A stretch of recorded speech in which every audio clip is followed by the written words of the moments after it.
Hola, ¿cómo están? Muy buenas tardes. Bienvenidos a Aquí se debate en CNN Chile. Queremos conocer a los candidatos a constituyentes y hoy vamos a conversar con representantes de dos grupos que son distintos, pero que comparten el tema también, si pudiéramos hablar de discriminación. ¿Por qué? Porque los partidos han tenido en esta vez, los partidos y los pactos, que incorporar a un 5% de las personas que van en sus listas que sean personas con discapacidad. Esto es por ley. Y asimismo, de acuerdo a la ley electoral, también las mujeres tienen que llegar en paridad, pero también por una ley. Bueno, de lo que significa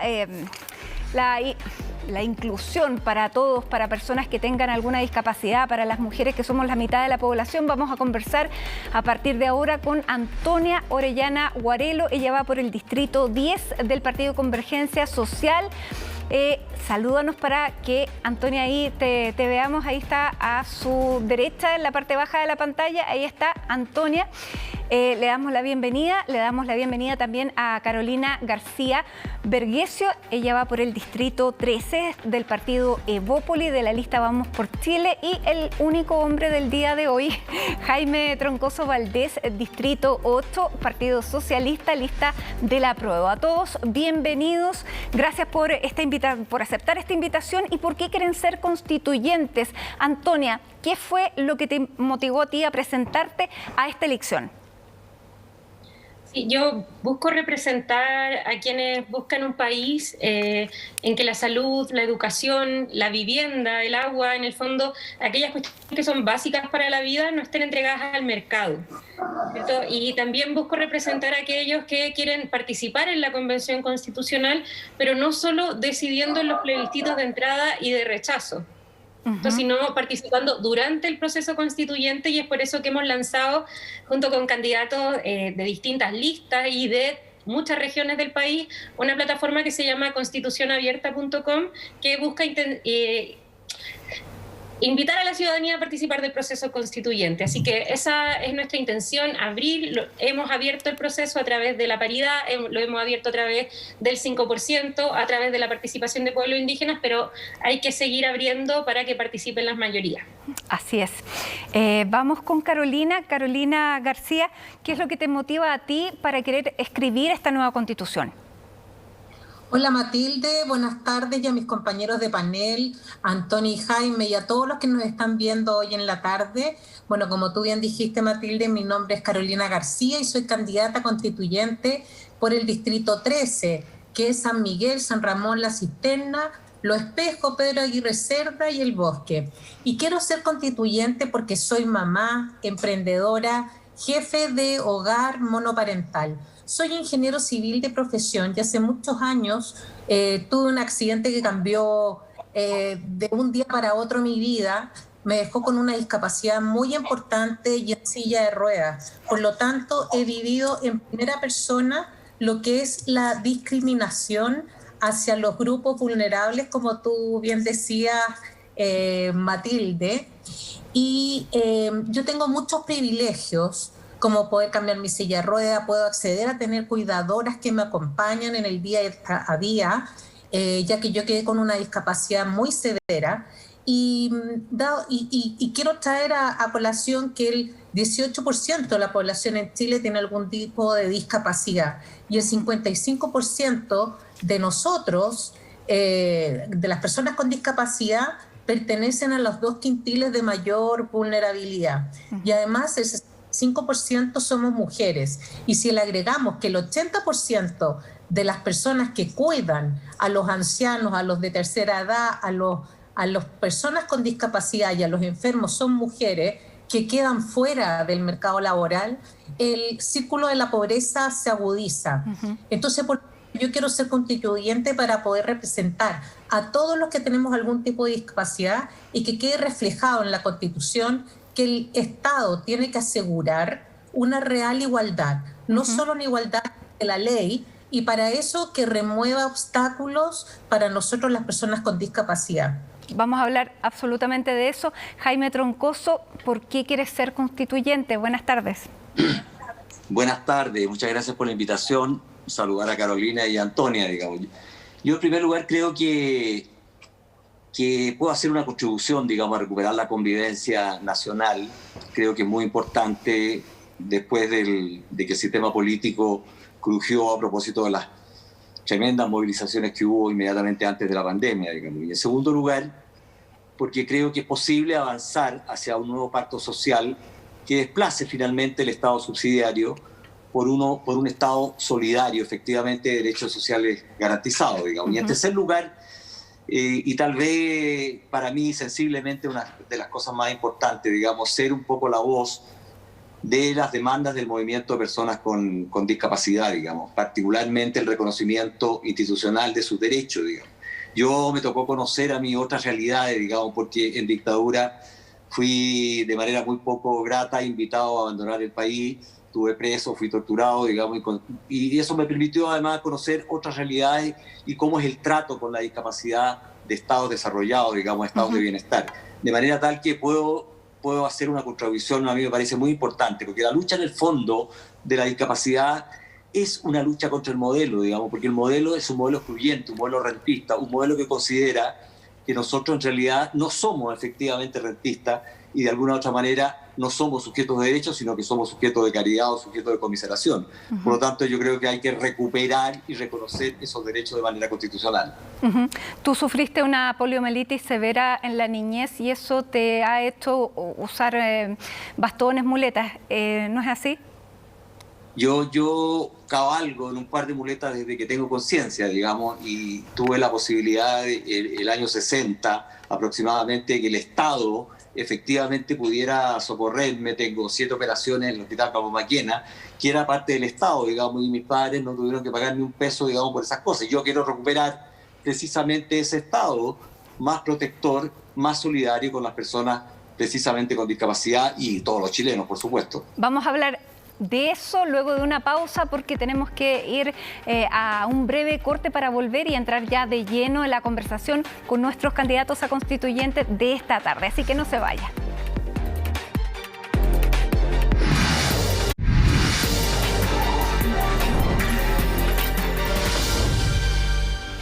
Ya estamos de regreso en Aquí se debate y nuevamente vamos a saludar a Carolina, Antonia y Jaime para iniciar la conversación. Si alguien quiere hablar, levanta la mano, le damos la palabra para que esto sea una conversación, un debate. No sé si vamos a tener tantas posturas encontradas, pero aquí vamos a comenzar la conversación.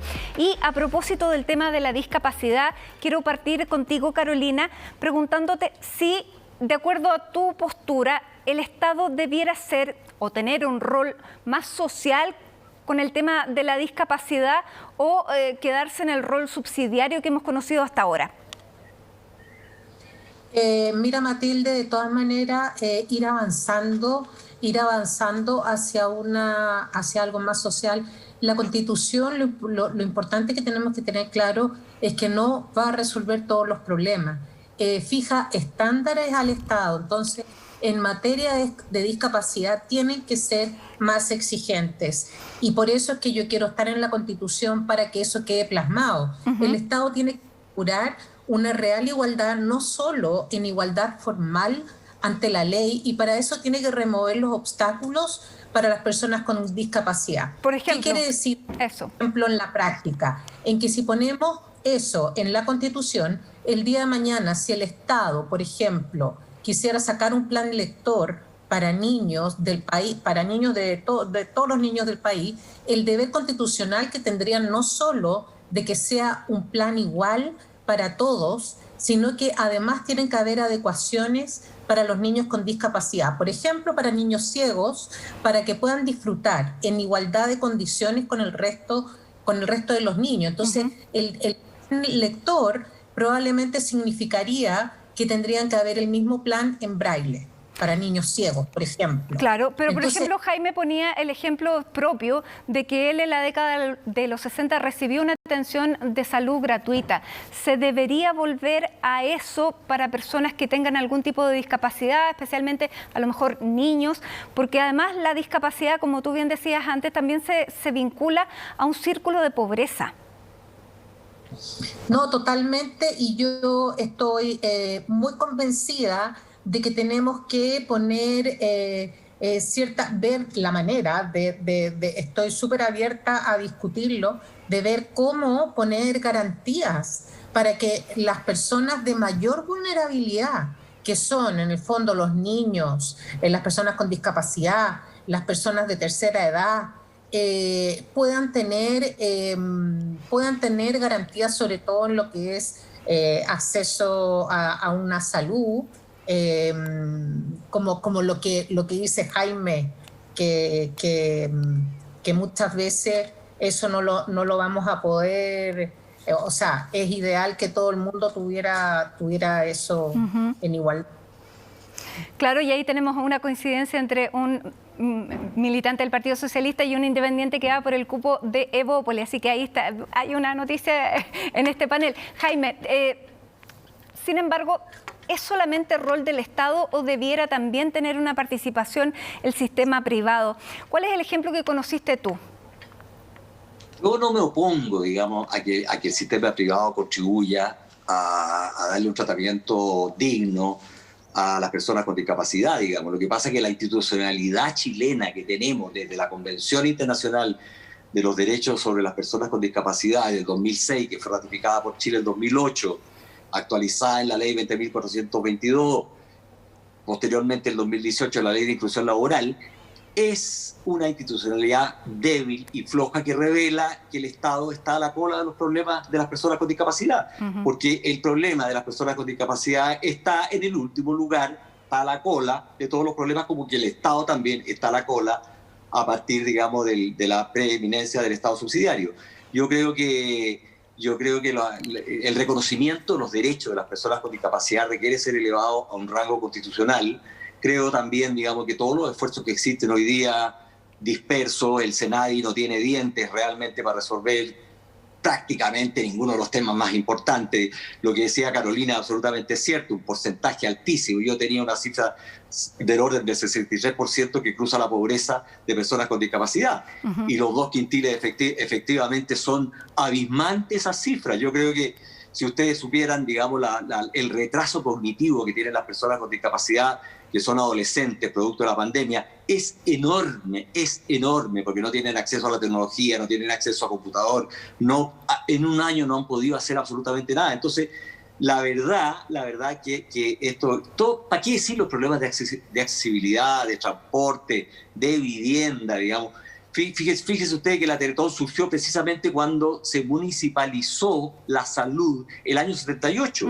Y la verdad que la Teletón ha tratado de cubrir. Existen 2 institutos en Chile actualmente. Uno es la Teletón y otro instituto en Pedro Aguirre Cerda de rehabilitación sobre temas de discapacidad. Sí. 2 solamente en Chile.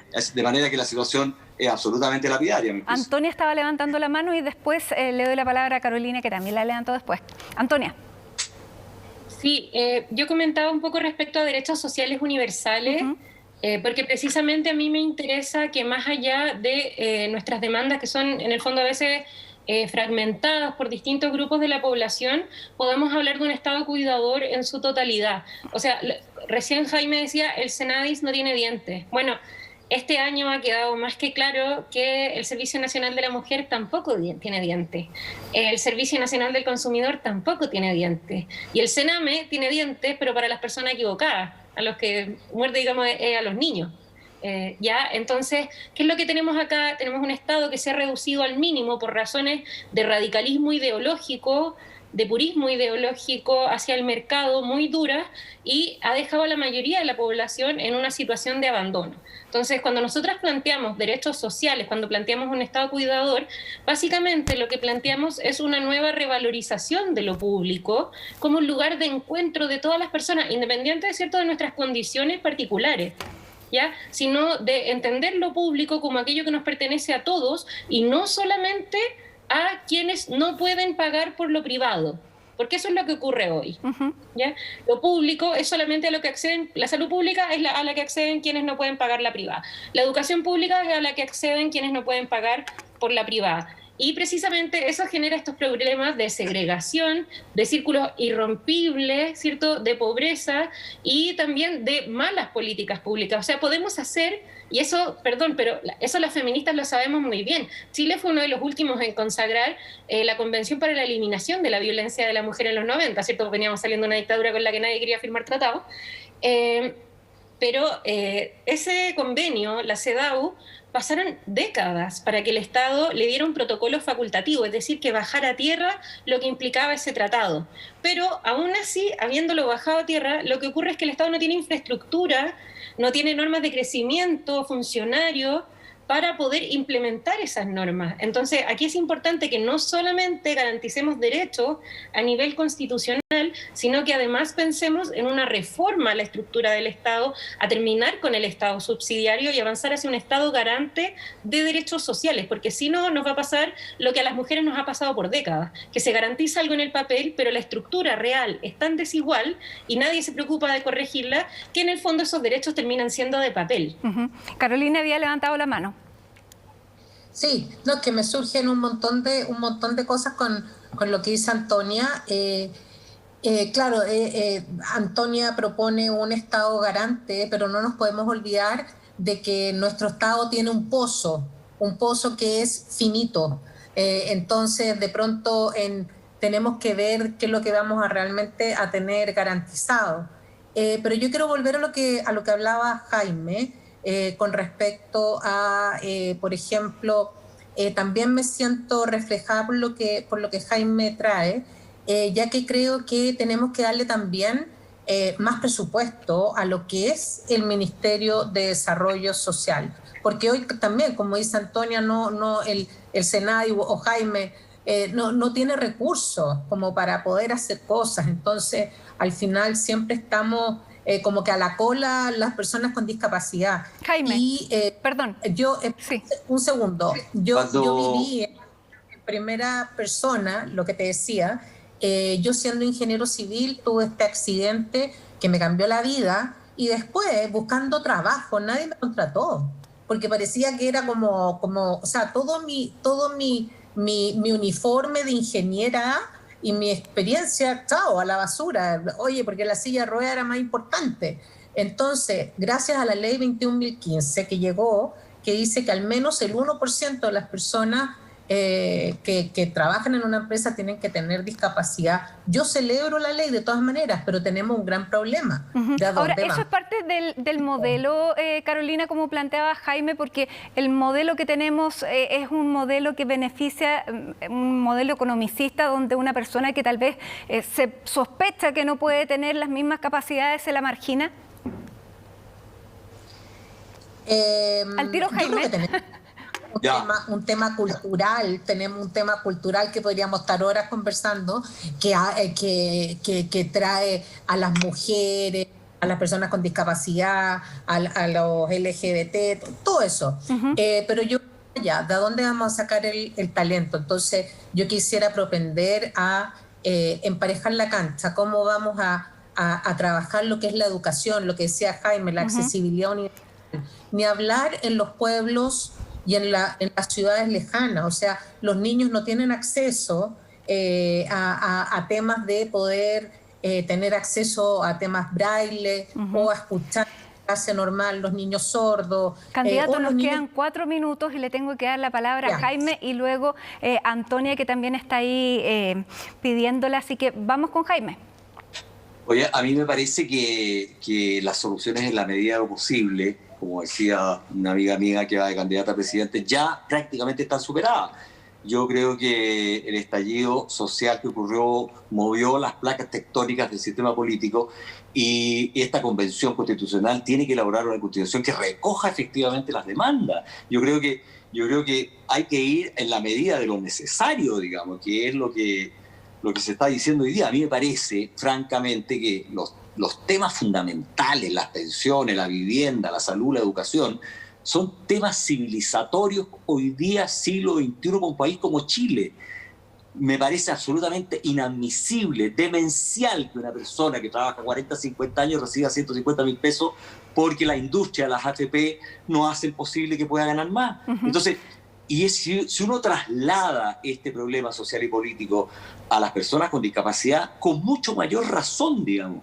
Los modelos que yo conozco, los modelos nórdicos, digamos, el discapacitado que se emancipa de su familia a los 18 años va a la municipalidad, plantea un sistema de vivienda donde la silla de ruedas cae en el baño, etcétera, etcétera. Va al sector salud, digamos, donde lo atienden, va al sector educacional, si quiere seguir educación superior, también lo atienden. Entonces, claro, son sistemas más desarrollados, por supuesto, digamos, pero nosotros, yo les contaba que el año 60 el Estado contribuyó con que yo me parara y pudiera cabalgar en un par de muletas y desarrollarme humanamente y profesionalmente. De lo contrario, no habría sido posible. Se nos acaba el tiempo, pero quiero darle la palabra a Antonia. Y hoy día, de acuerdo a la billetera. Así es. Antonia, Perdón, Antonia, también quiero que nos... digamos que des tu opinión respecto a lo que estamos conversando, pero también quería hacerte una última pregunta respecto al feminismo dentro de esta nueva Carta Constitucional, porque tu historia está marcada por el feminismo. Así es, sí. Bueno, yo soy activista feminista, comunicadora, también soy mamá, de hecho hoy día mi hijo cumple 2 años, estamos ahí en medio del cumpleaños familiar. La familia haciéndome barra, pero que me quería referir a una cosa súper pequeña. Siempre que hablamos de la ampliación de derechos, a nosotros desde sectores como el sector de la lista por la que va Carolina, que va en la lista de Bópoli, en la que también está, por ejemplo, Cast, ya Cast, José Antonio, ¿cierto? A veces nos confundimos con Felipe. Pero siempre nos dicen, la billetera fiscal no es inagotable. Por supuesto que no. Y es por eso que nosotros hemos planteado muchas veces que se baje el presupuesto, que es un saco sin fondo verdaderamente, a Carabineros y Fuerzas Armadas. Carabineros que realiza acciones sin protocolo, como la que acabamos de ver a un joven en Panguipulli, ¿cierto? Fuerzas Armadas que tienen condiciones que son completamente distintas al del resto de la población y que además están por encima de todo control administrativo. Y por otro lado, el Estado actualmente interviene muchísimo en la economía. Actualmente el Estado gasta miles de millones de dólares en garantizar el negocio del CAE, del crédito con aval del Estado, en garantizar el negocio del Transantiago, en garantizar el negocio de, por ejemplo, la industria de los pinos en el sur a través de los decretos con fuerza de ley 701. Ya, el Estado subsidia muchísima ganancia privada. Lo que estamos planteando nosotros es precisamente que toda esa inversión que se va a bolsillos de privado, en verdad sirvan para refundar lo público, para refundar lo público como un espacio para todos. Y ahí el feminismo es fundamental, ¿cierto? Porque el feminismo nos permite pensar el Estado desde otra perspectiva, no de los últimos estado de bienestar de los últimos 100 años, ¿cierto? Sino un Estado cuidador, porque nosotras somos quienes cuidamos en mayoría en la sociedad, como bien decía Carolina, nosotras somos quienes perdemos más de 10 años de empleabilidad cuando se cierran los colegios, cuando perdemos nuestro trabajo por la pandemia, ¿cierto? Y por eso nosotros estamos demandando un Estado que ponga la vida en el centro, pero eso no se sostiene materialmente solo, eso necesita un Estado cuidador, ¿ya? Y la plata para tener ese Estado en Chile existe, lo que pasa es que se está invirtiendo en ganancias privadas. Se nos acaba el tiempo, Antonia, Carolina, Jaime, les quiero agradecer a los tres haber participado en este debate, tocaban teclas distintas, pero al final logramos armar esta conversación. Muchas gracias. Sí, finalmente, claro, pudimos hablar del rol del Estado. Ojalá pudiéramos seguir hablando de más temas, pero ya tenemos distintas voces, distintas visiones en esta Constitución. Va a ser escrita sin duda de una manera bastante diferente. Así que gracias a todos los candidatos y gracias a ustedes por acompañarnos en esta edición de Aquí se debate. Muy buenas tardes.